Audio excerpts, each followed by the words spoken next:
చిరకాల పరిచయం ఏది యూత్ కాంగ్రెస్ లో ఆనాడు నేను ప్రెసిడెంట్ ఉన్నప్పుడు ఆయన ట్రెజరర్ వేయడం జరిగింది. ఆనాడే 1985 లో ముఖ్యంగా తెలుగుదేశం అదేవిధంగా లెఫ్ట్ పార్టీలు బలమైన ఉన్న కాలంలో ఆయన ఒక్కడే గెలిచిండు. 1988 12 సీట్లలో ఒక్క సీటు గెలిచాడు. కానీ దురదృష్టం ఏంటంటే ఒక పక్క సోనియా గాంధీ ఆలోచన, రాహుల్ గాంధీ హవా, రేవంత్ రెడ్డి హవాలో ఒకే ఒక్క సీటు ఓడిపోయింది. నాకు చాలా బాధ ఉంది. ఈ సీటు గెలిచేది ఉండే, ఎందుకంటే ఆయన కార్యకర్తల మనిషి. అందరున్న రాజకీయ నాయకులు డబ్బులు సంపాదించడానికి మొదలు ప్రయత్నం చేస్తారు. ఉన్న ప్రాపర్టీలు అత్తగారిది సొంతంది అన్ని దాని పోషింది కార్యకర్తలకు.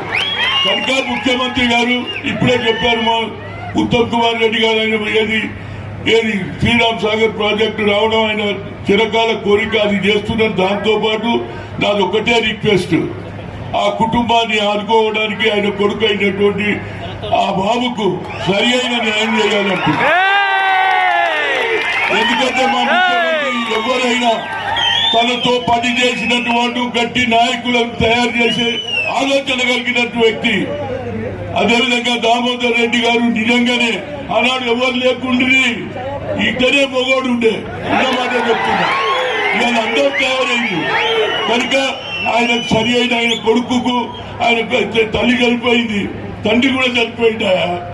ఇక దీని మీద మీరు ఆలోచన చేసి తప్పనిసరిగా ముఖ్యమంత్రి గారు నువ్వే ముందుండి ఆ కుటుంబాన్ని, ఆ బాబును సర్వోత్తమ్ రెడ్డి గారిని నడిపియాలని కోరుతూ మరొకసారి నా మిత్రుడు అందరి ముందు చెప్పిండు,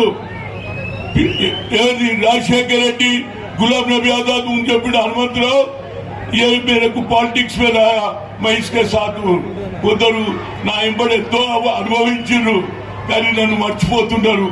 కానీ దామోదర్ రెడ్డి అంటే మరవలే.